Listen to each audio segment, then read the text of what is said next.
Hey guys, welcome to daily शोर। So finally अब हम लास्ट वाले चैप्टर में आ चुके हैं। लकीली ये ख़त्म होने के बाद मेरे 10th क्लास की 2 से लेकर 10 मतलब 11 तक चैप्टर एटलीस्ट 10 चैप्टर के ऑब्जेक्टिव ख़त्म हो जाएंगे, जो कि मेरे अपने आप में मेरे लिए भी खुशी की बात है कि चलो मैंने जो सोचा है वो प्रोवाइड करा दिया। और अगर किसी को भी कुछ भी थोड़े भी बच्चों को अगर रिवीजन करके इससे हेल्प होती है, बेनिफिट होता है, तो वो मेरे लिए कहीं ना कहीं मुझे अच्छा लगेगा। ठीक है, और ये मैं आपके लिए नहीं, मैं अपने लिए भी डालती हूँ, ताकि मैं इन्हीं क्लासों को मैं खुद भी देखती हूँ, ताकि मुझे कभी लगता नहीं कि मुझे राजस्थान अध्ययन रिवाइज़ करनी, तो मैं इन क्लासों को एक बार देख लेती हूँ, सुन लेती हूँ, तो मेरी चीज़ें रिवाइज़ हो जाती है। ठीक है, तो मैं अपने मतलब मैं अपलोड कर देती हूँ, तो इससे किसी और को भी हेल्प हो रही तो अच्छी बात है ना यार, क्योंकि सबके पास सबने खरीद रखी होगी, नहीं खरीद रखी किसी को तो पता भी नहीं। अब जैसे इतने सारे बच्चे पूछ रहे कौन सी बुक है कौन सी बुक है, तो उनके पास नहीं होगी तभी वो पूछ रहे हैं। तो कोई बात नहीं, आप अगर आपके पास नहीं है इट्स ओके। अब एग्ज़ाम बहुत नीड है तो आप यहाँ से उसको यूज़ कर सकते हो। ठीक है, और मैं वीडियो भी छोटी छोटी डालती हूँ, बड़ी नहीं डालती हूँ, ताकि आप कम टाइम में उसको जल्दी जल्दी रिवाइज कर सको। और मैं धीरे धीरे क्वेश्चन भी नहीं पढ़ती हूँ, मेरी स्पीड थोड़ी फास्ट ही है तो मैं इसको फास्ट ही पढ़ती हूँ। ठीक है, और आप इसकी स्पीड और फास्ट कर लोगे तो शायद ये 10 मिनट में आपका पूरा एक चैप्टर कंप्लीट हो रहा है, जबकि 10 मिनट या 15 मिनट लगेंगे। बाकी जनरली अपन इसको खुद अगर पढ़ेंगे ना तो उसमें ज़्यादा टाइम लगता है। मेरा पर्सनल एक्सपीरियंस है, इसलिए मैंने ये फिर सोचा कि मैं मेरी वीडियो अपलोड करके मैं इसी से फिर रिविज़न भी करती हूँ। ठीक है, निहाल चंद किस चित्र शैली का चित्रकार था? निहाल चंद किस क्षेत्र का चित्रकार था? तो ये हो जाएगा आपका किशनगढ़। निहाल चंद किस शैली का चित्रकार था? तो वो किशनगढ़ हो जाएगा। ठीक है, इसमें राधा कृष्ण के चित्र के रूप में ये चित्रित हैं। ठीक है, बनी ठनी की अगर बात करें तो भारत की मोनालिसा कहा जाता है, एरिक डिक्सन हो जाएगा। बनी ठनी की बात करें भारत की मोनालिसा हो जाएगा, एरिक डिक्सन हो जाएगा। और ये 5 मई 1973 को यहाँ पर डाक टिकट जारी किया गया। उदयपुर की धाय माँ पन्ना धाय की पुत्र चंदन की हत्या किसने करी? तो वो करी आपके बनवीर ने। उदय सिंह की धाय माँ पन्ना धाय के पुत्र चंदन की हत्या किसने करी? तो बनवीर ने करी। 1535 में बनवीर ने महाराणा विक्रमादित्य की हत्या कर दी। ठीक है, 1535 में महाराणा बनवीर ने किसकी हत्या कर दी? विक्रम की हत्या कर दी। पन्नादाई मूल रूप से चित्तौड़ की पांडोली गांव की गुजरी महिला थी। कौन सी मतलब पन्नादाई कौन सी महिला थी? गुजरी महिला। पन्नादाई कौन सी महिला थी? गुजरी महिला। कहीं की थी? चित्तौड़ की। चित्तौड़ के पास पांडोली गाँव। ठीक है, पांडोली में तुम्हें पता है जातला माता का मंदिर भी है ना, वो वाला है। ठीक है, जिसने किरत बारी की मदद की और किरत बारी की मदद से, ठीक है, पन्नादाई की हेल्प किसने करी? किरत बारी ने करी, और उदय सिंह को सुरक्षित दुर्ग से बाहर निकाला। गोरादाई का संबंध किससे है? तो ये क्वेश्चन मोस्ट ऑफ आते हैं। गोरादाई का संबंध किससे? तो वो आपके मारवाड़ से हो जाएगा। गोरादाई का संबंध मारवाड़ से हो जाएगा। इन्होंने तो बचाया था आपके उदय सिंह को, और गोरादाई जी ने बचाया था अजीत सिंह को। किसको बचाया था? अजीत सिंह को। वागड़ की मीरा किसको कहते हैं? भाई गौरी बाई को कहते हैं। वागड़ की मीरा गौरी बाई को कहते हैं। डूंगरपुर नागर इसमें ब्राह्मण परिवार में हुआ। ठीक है, गौरी बाई का जो जन्म हुआ ब्राह्मण परिवार में हुआ। गौरी बाई का जन्म ब्राह्मण परिवार में हुआ, तथा ये महारावल शिव सिंह ने गौरी बाई के लिए 1829 में बाल मुकुंद मंदिर का निर्माण कराया। ठीक है, गौरी बाई के लिए बाल मुकुंद मंदिर का निर्माण किसने कराया था? महारावल शिव सिंह ने करवाया। गौरी बाई के लिए बाल मुकुंद मंदिर का निर्माण कराया था महारावल शिव सिंह ने करवाया था। कब करवाया था? 1829 में करवाया था। ठीक है, दुर्गादास राठौड़ का जन्म कहाँ हुआ? तो ये हुआ था भाई साहब आपके सालवा। ठीक है, दुर्गादास राठौड़ का जन्म कहाँ होता? सालवा में हुआ था। सालवा में हुआ था 13 अगस्त 1638 सालवा में हुआ। ठीक है, दुर्गादास राठौड़ का जन्म हुआ 13 अगस्त 1638। देखो ये इससे याद रख सकते हो, जैसे 13 है ना, तो 16 तो चलो याद रह जाएगा, ये 3 तो है, इस 3 को तुम 8 भी बना सकते हो, तो 1638 हो जाएगा। छोटी छोटी बातें अपन इसलिए करते हैं ताकि कुछ चीज़ें रिलेट हो जाए, और इस तरीके से जब चीज़ें रिलेट हो जाती है तो कहीं ना कहीं अपन को याद रह जाती है। ठीक है, अब आपको कभी भी जैसे पूछा जाएगा कि दुर्गादास राठौड़ का जन्म को सालवा, ये आपको याद देता है कि, लेकिन अब अपन ने डिस्कस कर लिया कि 13 अगस्त 16, तो फिर मैंने ऐसे बोला था कि भाई ये 13 है, 16 तो ऐसे याद रह जाएगा। 3 से वापस तुम 8 बना लेना, और ये 13 अगस्त 1638 हो गया। और सालवा गाँव में इनका जन्म हुआ। ठीक है, मृत्यु उनकी 22 नवंबर 1718 में हुई थी। 22 नवंबर 1718 में हुई थी। कहाँ हुई थी मृत्यु? उज्जैन में हुई थी। दुर्गादास राठौड़ की मृत्यु कहाँ हुई थी? उज्जैन में हुई थी। पिता इनके आस्करण है जसवंत सिंह जी के मंत्री थे ये। ठीक है, और राठौड़ सिसोदिया संघ बनाकर औरंगजेब ने अजीत सिंह की रक्षा करी। शाहजादा अकबर को औरंगजेब के विरुद्ध सहायता दी। ठीक है, शाहजादा अकबर को औरंगजेब के विरुद्ध सहायता दी। ठीक है, शहजादा अकबर को औरंगजेब के विरुद्ध सहायता दी। ठीक है, इन्होंने आपके दुर्साडा ने, ठीक है, सॉरी, वीर दुर्गादास राठौड़ ने बुख्तर बुलंद अख्तर व सफुनिस्सा को इस्लाम शिक्षा दिलवाकर सहिष्णुता का परिचय दिया। इनका उपनाम मारवाड़ का अरविंदिया मोती भी बोलते हैं। दुर्गादास को मारवाड़ का अरविंदिया मोती बोलते हैं। इनकी वीरता व साहस गुणगान में कहा गया कि मायड़ ऐसा पुत्र जन जैसा दुर्गादास। ठीक है, दुर्सा आडा ने महाराणा प्रताप व एवं राव चंद्रसेन देश प्रेम की भावना का यशोदान किस मुगल शासन के समय था?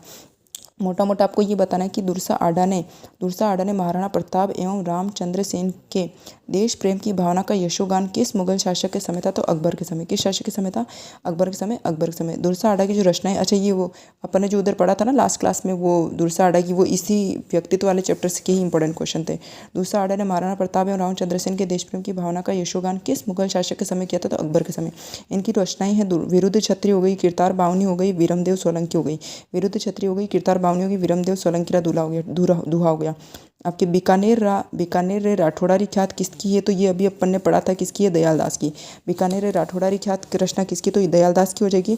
इनका जन्म 1798 में कुड़िया बीकानेर में हुआ। इनका जन्म कहाँ हुआ, 1798 में कुड़िया बीकानेर में हुआ। ठीक है। मेवाड़ महाराणा शंभू सिंह व इनके पुत्र महाराणा सज्जन सिंह के दरबारी कवि कौन थे, शंभू सिंह जी और सज्जन सिंह जी के दरबारी कवि राजा श्यामल दास। ठीक है। शंभू सिंह जी और सज्जन सिंह जी के दरबारी कवि कौन है, श्यामल दास। शंभू सिंह जी और सज्जन सिंह जी के दरबारी कवि कौन है, श्यामल दास। मेवाड़ महाराणा शंभू सिंह जी और सज्जन सिंह जी के दरबारी कौन है, श्यामल दास। श्यामल दास जी का जन्म जो होता है 1836 में धोकलिया शाहपुरा में हुआ।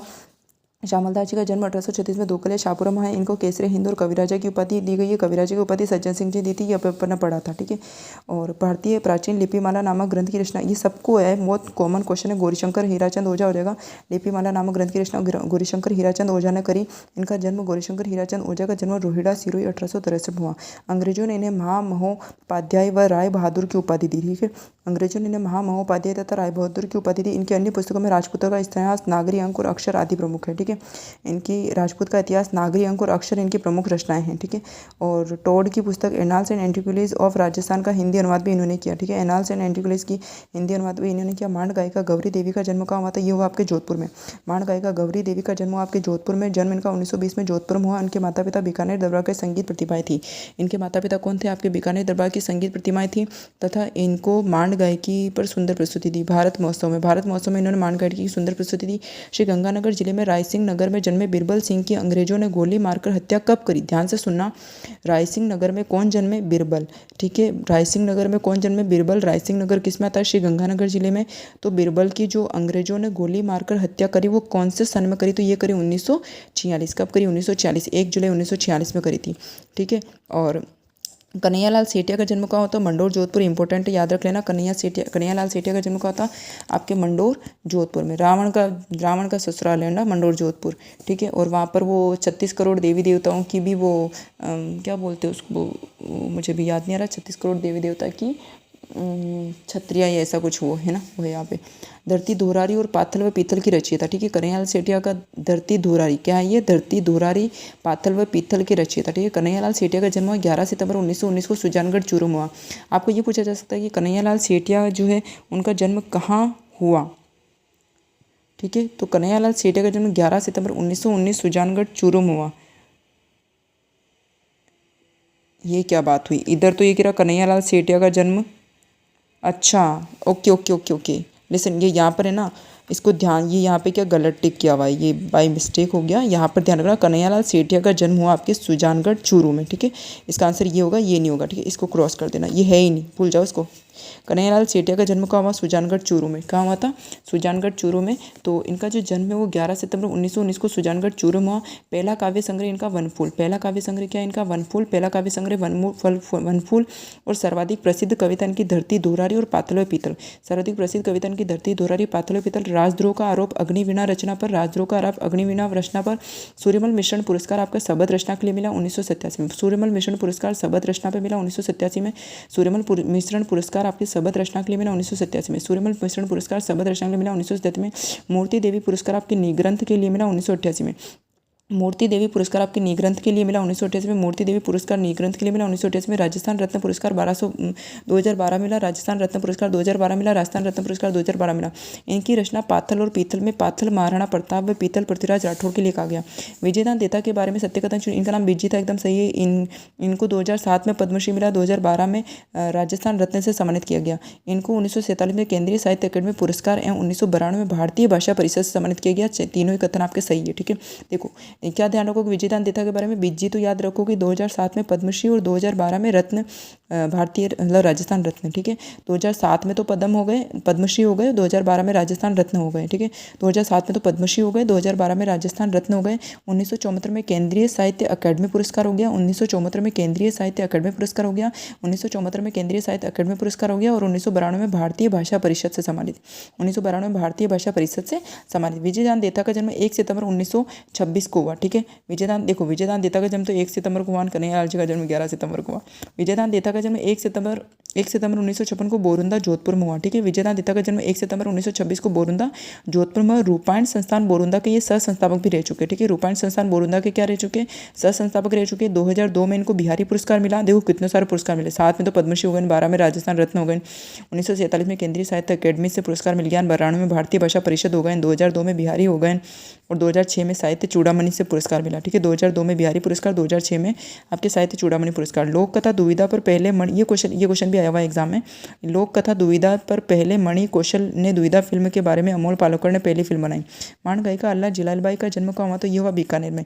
मान गायिका अल्लाह जिलालबाई का जन्म कहाँ हुआ, तो बीकानेर में हुआ। मानगढ़ अल्लाह जिलालबाई का जन्म बीकानेर में। केसरिया बाला आओनी पधारो हमारे देश ही हो जाएगा, ठीक है। अल्लाह जिलालबाई के बारे में सत्यकथन बनाई है। 1982 में इनको पद्मश्री मिला, 1982 में इनको पद्मश्री से सम्मानित किया। मान गायिका का अपना विशेष योगदान है। 1983 में रॉयल अल्बर्ट हॉल में BBC लंदन द्वारा कोर्ट सिंगर का अवार्ड दिया गया। तो चारों ही सही है, ठीक है। 82 में तो पद्मश्री हो गई, 1983 में इनको कोर्ट सिंगर का अवार्ड मिला, ठीक है। और कंपनी, और ये क्वेश्चन इंपॉर्टेंट है, अब भी वीडियो के पेपर में यहाँ से क्वेश्चन आया था। राजस्थान का वो प्रथम वो क्या नाम था, हाँ ये आया था, ये क्वेश्चन आया था, बाणासुर के शहीद, ये क्वेश्चन आया था बाणासुर के शहीद, ठीक है। तो ये वीडियो के पेपर में आया था अभी। कंपनी हवलदार मेजर पीरू सिंह का जन्म कहाँ हुआ था, तो ये हुआ था झुंझुनू में। कंपनी हवलदार मेजर पीरू सिंह का जन्म कहाँ था, झुंझुनू में होता। कंपनी हवलदार मेजर पीरू सिंह का जन्म कहाँ था, आपके झुंझुनू में होता। 20 मई 1918 को रामपुरा बेरी गांव में हुआ, ठीक है। 20 मई 1918 को रामपुरा बेरी गांव में हुआ, ठीक है। कंपनी हवलदार मेजर पीरू का जन्म झुंझुनू में, झुंझुनू में कहाँ हुआ था, रामपुरा बेरी गाँव में। परमवीर चक्र से सम्मानित प्रथम राजस्थानी कौन है, परमवीर चक्र से सम्मानित प्रथम राजस्थानी कौन है, तो हवलदार मेजर पीरू सिंह हो जाएगा। परमवीर चक्र से सम्मानित प्रथम राजस्थानी कौन है, हवलदार मेजर पीरू सिंह हो जाएगा, ठीक है। 18 जुलाई 1948 को 6 राजपूताना राइफल्स के CHM पीरू सिंह ने जम्मू कश्मीर के तितवाल में दुश्मनों से संघर्ष किया। इतना तो मत पढ़ो, बस तुम तो ये ध्यान रखना प्रथम राजस्थानी कौन था, तो हवलदार मेजर पीरू सिंह हो जाएगा। बाणासुर के शहीद के नाम से किसे जाना जाता है, तो हवलदार मेजर पीरू सिंह के नाम से जाता है। ये वीडियो में आया था। बाणासुर के शहीद के नाम से किसे जाना था, तो हवलदार मेजर पीरू सिंह के नाम से, पीरू सिंह, ठीक है। आपके देखो परमवीर चक्र से सम्मानित तो प्रथम राजस्थानी आपके कौन हो जाएंगे इधर, हवलदार मेजर पीरू सिंह। एक क्वेश्चन और इससे रिलेटेड बनेगा, मैं आगे वो आएगा तो बताऊंगी कहीं पे ना, कि बाणा देखो आपकी यह कंपनी हवलदार मेजर पीरू सिंह की अगर बात की तो झुंझुनू हो जाएगा। परमवीर कौन सा चक्र मिला था इनको, परमवीर चक्र से सम्मानित प्रथम राजस्थानी कौन थे, तो भी आपके क्या हो जाएगा, हवलदार। देखो राजस्थानी तो अपने राजस्थान वाले को ही ज़्यादा पूछा जाएगा ना। प्रथम चक्र से सम्मानित होने वाले प्रथम राजस्थानी कौन थे, तो वो आपके हवलदार मेजर पीरू सिंह हो जाएगा। और क्या यहाँ पे बाणासुर का शहीद भी कौन है, हवलदार मेजर पीरू सिंह हो जाएगा। 1 सितंबर 1924 को फलोदी में हुआ था। फलोदी के बाणासुर गाँव में जन्म लेने के कारण बाणासुर शहीद के नाम से प्रसिद्ध है। 17 नवंबर 1962 को चीन द्वारा लद्दाख की चुशुल चौकी पर हमला करने पर मेजर शैतान सिंह ने अपनी चार्ली कंपनी के साथ बखूबी सामना किया। 120 सैनिकों के साथ शैतान सिंह ने मरते दम तक दुश्मन तक सेना का सामना किया और शत्रु सेना को पीछे हटने मजबूर कर दिया। 18 नवंबर 1962 को 38 वर्ष की आयु में शहीद हो गए। इन्हें मरणोपरांत परमवीर चक्र से सम्मानित किया गया।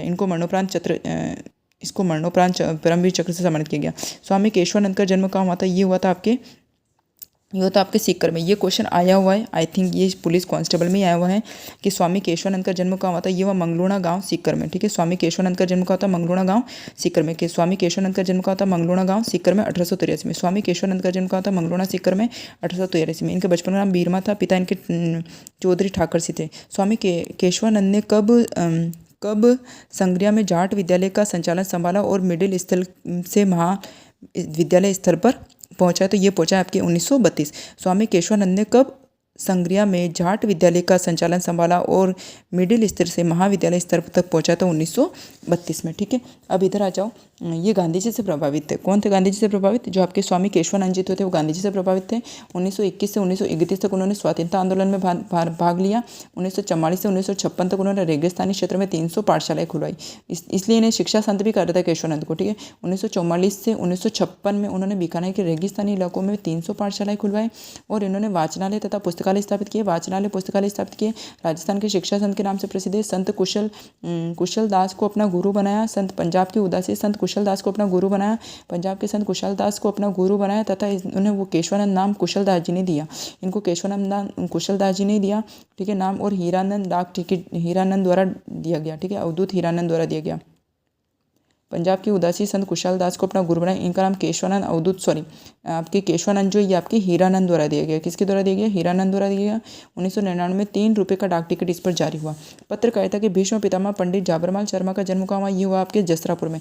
पत्रकारिता के भीष्म पितामह पंडित जाबरमाल शर्मा का जन्म कहाँ होता है? जसरापुर में हुआ। पत्रकारिता के भीष्म पितामह पंडित जाबरमल शर्मा का जन्म कहाँ होता है? जसरापुर में। पत्रकारिता के भीष्म पितामह जाबरमल शर्मा का जन्म कहाँ होता है? जसरापुर में हुआ। पंडित जाबरमल शर्मा का जन्म 1880 में जसरापुर खेतरी व मृत्यु उनकी 1983 में हुई। ध्यान रहे जाबरमल शर्मा का जन्म 10वीं क्लास में तो 1880 दे रखा है, लेकिन अन्य पुस्तकें 1888 बताती है। पंडित दुर्गा प्रसाद मिश्र ने जाबरमल को हिंदी पत्रकारिता व संपादन की शिक्षा दी। अणुव्रत आंदोलन के सूत्रधार कौन है? तो आचार्य तुलसी। अणुव्रत आंदोलन के सूत्रधार कौन है? आचार्य तुलसी। अणुव्रत आंदोलन के सूत्रधार कौन है? आचार्य तुलसी। 20 अक्टूबर 1914 ईस्वी लाडनू में जन्म हुआ। आचार्य तुलसी 22 वर्ष की उम्र में तेरा पंथ संघ के कौन से आचार्य बने? 9वें आचार्य। 1949 में अणुव्रत आंदोलन का सूत्रपात किया। 1 लाख किलोमीटर पैदल यात्रा करी। लाडनू में जैन विश्व भारती की स्थापना करी। 1997 में इनकी मृत्यु गंगा शहर बीकानेर में हुई। 1960 में जोधपुर जिले में बोरुंदा व रूपायण नामक संस्था की स्थापना किसने करी? तो ये करी आपके कोमल कोठारी ने। 1960 में जोधपुर जिले में कहाँ है आपके? जोधपुर जिले में बोरुंदा और रूपायण नामक संस्थान की स्थापना किसने करी? कोमल कोठारी में। 1960 में जोधपुर जिले के बोरुंदा व रूपायण संस्था की स्थापना किसने करी? कोमल कोठारी में। ठीक है, यहाँ पर कोमल कोठारी का जन्म कब हुआ? तो आपके चित्तौड़ में हुआ था। कोमल कोठारी का जन्म कहाँ हुआ था? चित्तौड़ में हुआ। कोमल कोठारी का जन्म कहाँ हुआ? चित्तौड़ में हुआ। इनका जन्म 4 मार्च 1929 को चित्तौड़गढ़ के कपासन में हुआ। ठीक है, कोमल कोठारी का जन्म चित्तौड़ में हुआ। चित्तौड़ में कहाँ हुआ? कपासन में। कब हुआ? 4 मार्च 1929। 1963 में इनको पद्मश्री हो गए। 64 में पद्म भूषण हो गए। 63 में पद्मश्री हो गए। 1964 में पद्म भूषण हो गए। 12 में राजस्थान रत्न हो गए। 12 में राजस्थान रत्न पुरस्कार मिला। शिल्प गुरु कृपाल सिंह शेखावत का जन्म कहाँ हुआ? सीकर में। शिल्प गुरु कृपाल सिंह शेखावत का जन्म कहाँ हुआ? सीकर में हुआ। सीकर के मऊ ग्राम में 1922 को। ठीक है, कृपाल सिंह शेखावत किस क्षेत्र 1974 में पद्मश्री से सम्मानित है? ब्लू पॉटरी के। कृपाल सिंह शेखावत का रिलेशन किससे? ब्लू पॉटरी से। ठीक है, ग्रैमी पुरस्कार को नवाजा गया, इसमें हो जाएगा आपके पंडित विश्व मोहन भट्ट। ग्रैमी पुरस्कार 1944 में किसको नवाजा गया? आपके पंडित विश्व मोहन भट्ट। ग्रैमी पुरस्कार से किसको नवाजा गया? पंडित विश्व मोहन भट्ट। मोहन मीणा का आविष्कारक कौन है? तो इसमें हो जाएंगे आपके पंडित विश्व मोहन भट्ट। मोहन मीणा का आविष्कारक कौन है? पंडित विश्व मोहन भट्ट हो जाएंगे। मोहन मीणा के आविष्कारक कौन है? पंडित विश्व मोहन भट्ट हो जाएंगे। ठीक है, इसमें पंडित विश्व मोहन भट्ट ने गिटार में सितार, सरोद, वीणा के 44 अतिरिक्त तारों के समन्वय से मोहन मीणा का निर्माण किया। ठीक है, इनका जन्म 12 जुलाई 1950 को जयपुर में हुआ। किसके मरणोपरांत राजस्थान सरकार ने 31 मार्च 2012 को राजस्थान रत्न पुरस्कार के नवाजने की घोषणा की? तो इसमें हो जाएगा आपका जगजीत सिंह। क्या हो जाएगा? जगजीत सिंह। जन्म 8 फरवरी 1941 में ये प्रसिद्ध गजल गायक है और निधन 10 अक्टूबर 2011 का। 7 मार्च 1956 को संध्याकालीन दैनिक रूप में राजस्थान पत्रिका की शुरुआत किसने करी? 7 मार्च 1926 को संध्याकालीन दैनिक रूप में राजस्थान पत्रिका की शुरुआत करी आपके कर्पूर चंद कुशील ने। किसने करी? कर्पूर चंद कुशील ने। इनका जन्म 20 मार्च 1926 को टोंक के सोडा ग्राम में हुआ। ठीक है, 20 मार्च 1926 को टोंक के सोडा ग्राम में। 1951 में पत्रकारिता की शुरुआत की। 1951 में पत्रकारिता की शुरुआत करी। ठीक है, मैं देखता चला गया, ये ग्रामीण जगजीवन से सामाजिक से संबंधित इनकी श्रृंखला लिखी। प्रसिद्ध कॉलम लेखन इनका पोलम पोल नाम से छपता है। जयपुर फुट के जनक कौन है? जयपुर फुट के जनक आपके डॉक्टर पी.के. सेठी हो जाएंगे। जयपुर फुट के जनक डॉक्टर पी.के. सेठी हो जाएंगे और इन्होंने रामचंद्र सहयोग में नकली तौर पर आविष्कार किया तथा इन्होंने रेमसे मैग्सेस पुरस्कार व डॉक्टर सी.वी. राय सम्मान, पद्मश्री सम्मान व Rotary International award for world understanding and peace पुरस्कार। इंसान पहले इंसान फिर हिंदू या मुसलमान, ये संदेश किसने दिया? तो आचार्य तुलसी ने। इंसान पहले इंसान फिर हिंदू मुसलमान संदेश किसने दिया? आचार्य तुलसी ने। बीजे किस साहित्यकार का उपनाम है? तो वो आपके विजयदान देता की साहित्यकार का उपनाम है। ठीक है, so thank you so much. इस तरीके से अपने 10th क्लास के जितने भी ऑब्जेक्टिव जो क्लासेस है वो ख़त्म होती है। और इससे रिलेटेड और कोई आपको डाउट्स हो या कुछ भी कोई एनी इशू हो तो आप कमेंट ज़रूर कर सकते हैं। Have a good day. Thank you so much. Bye bye.